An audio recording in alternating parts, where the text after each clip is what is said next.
그 다음으로는 이제 아르기닌에 대해서 정리를 해보도록 하겠습니다. 아르기닌도 현재 약국에서는 굉장히 많이 사용 중인 그 아미노산 제제인데요. 얘는 조건부 필수 아미노산입니다. 그러니까 몸의 상태에 따라서 외부에서 섭취되는 용량을 좀 늘려줘야 되는 그런 조건부 필수 아미노산으로 분류되고 있는데, 얘는 인체 내에서 크게 아주 중요한 두 가지 그 대사에 참여를 하고 있습니다.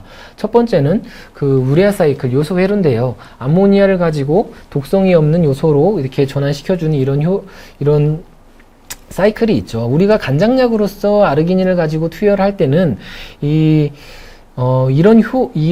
그 요소 회로가 원활히 돌아감으로써 이 암모니아가 간 세포에 축적이 되는 것을 막아주고, 그로 인한 간 손상을 좀 예방을 해주고, 간 기능을 개선해주고, 간 질환의 치료나 예방에 이렇게 도움이 될 수 있는 어떤 그런 효과를 기대하고 투여를 하고 있고요. 두 번째로는 이 아르기닌이 이 시트룰린으로 전함이 되면서 그 나이트릭 옥사이드, 일산화질소가 생성이 되는데, 이 일산화질소 이 회로에서 생성되는 이 일산화질소가 사실은 아르기닌의 효과를 내는 데 있어서는 가장 중요한 물질이라고 할 수가 있겠습니다. 그래서 아르기닌의 어떤 효과들은 대부분 이 나이트릭 옥사이드에 의한 그 혈관의 이완, 확장, 이런 효과가 대부분이라서요. 아르기닌의 어떤 질환과의 어떤 연관성은 대부분은 심혈관 질환에 집중이 되어 있습니다. 우리가 이제 아르기닌 외에 다른 여러 가지 성분들의 어떤 임상적인 근거를 확인을 할 때 그런 정보들을 제공하는 사이트들이 몇 개 있고요. 그런 사이트들이 없다면 물론 문헌 검색을 해봐야 되겠지만, 그런 사이트 중에 오늘은 이제 메이오 클리닉에서 아르기닌에 대해서 정리해 놓은 그런 부분을 참고를 해보겠습니다. 일반적으로 사용하고 있는 에비던스 레벨에 비해서 이 메이오 클리닉에서 사용하는 에비던스 레벨이 조금 더 엄격한데요. 레벨 1이라고 볼 수 있는 A등급은 그 위약대조 이중맹검 무작위 그 매우 임상적 그 근거 수준이 높은 임상시험이 적어도 3개 이상 이어야 A등급이고요. 그 다음에 1개나 2개면 이제 B등급이거든요.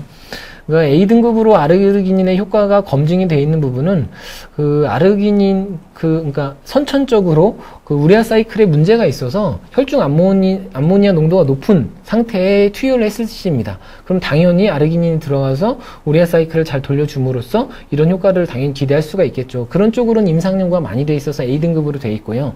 그 B등급으로 임상적 근거가 그래도 높은 편으로 그 분류가 되고 있는 질환이 심혈관 질환입니다. 그래서 여기서 보시는 것처럼 심장 질환, 그다음에 심부전 이런 질환인데, 약사님들은 니트로글리세린을 생각해 보시면 이런 질환에 나이트릭 옥사이드, 아르기닌 이런 것들이 효과가 있을 거라는 것을 잘 이해를 하실 수가 있으실 겁니다. 그리고 간헐성 파행증 같은 말초 혈관 순환 장애에도 효과가 검증이 되어 있습니다. 그리고 이제 우리가 약국에서 아르기닌을 가지고 그 좀 간장약으로서 효과를 기대하고 사용하고 있는 그런 간질환에 대해서는 B등급에도 사실 없고요. C등급에도 없고요. D등급에도 없습니다.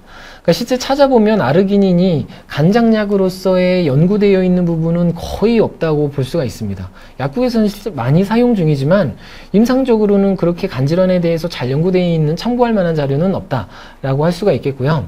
이제 아르기닌 제제 중에 아스파라긴산하고 아르기닌이 이렇게 결합된 아스파라긴산 아르기닌이라는 성분으로 되어 있는 OTC 제품도 있습니다. 이 제품 많이 쓰질 않아서 잘 모르고 계셨던 약사님들도 계실 건데요. 이 성분도 이제 복용을 하게 되면 아르기닌은 역시 나이트릭 옥사이드의 생성을 통한 해당 과정이라든지 전자전달계에 어떤 영향을 미치는 그런 부분들이 있고, 아스파라긴산은 그 아미노기 전이 반응을 통해서 푸마르산이나 옥살로아세테이트 생성을 통해서 이 TCA 사이클을 원활히 해주는 그런 효과들이 있습니다. 그래서 이 아스파라긴산 아르기닌을 복용하게 되면 우리가 운동을 좀 심하게 한다. 그러면 이제 근육에 산소가 공급되는 속도보다 해당 과정의 속도가 빠르게 되면 이 TCA 사이클로 들어가는 게 아니고 이 락테이트, 젖산을 생성하게 되잖아요. 그래서 이 생성되는 젖산이 피로물질, 근육통을 유발하는 물질, 이렇게 알려져 있는데, 이 아스파라긴산 아르기닌 투여해서 기대하는 효과는 이 젖산의 생성을 좀 억제해주는 그런 효과를 기대를 하고 있습니다. 그래서 이 아스파라긴산 아르기닌의 어떤 임상 자료들을 보게 되면 대부분은 어떤 운동선수들에게 투여를 해서 운동 능력을 향상시켜주는 어떤 그런 부분들로 임상 연구가 많이 돼 있고요.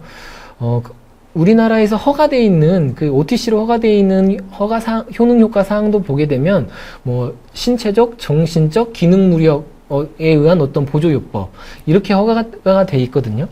그러니까 이 아스파라긴산 아르기닌도 실제 간질환에 대한 연구는 없다라고 보시면 될 것 같습니다.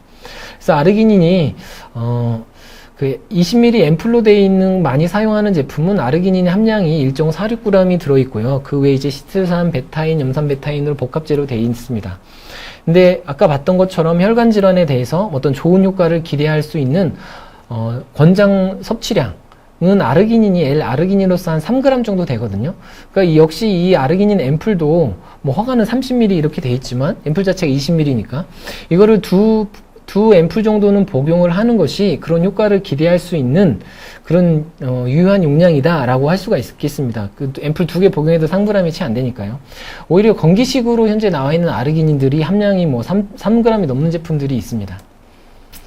그리고 아스파라긴산 아르기닌은 단일 성분은 5g 포함되어 있는데 여기에 아르기닌이 3g이 좀 못되게 포함되어 있거든요.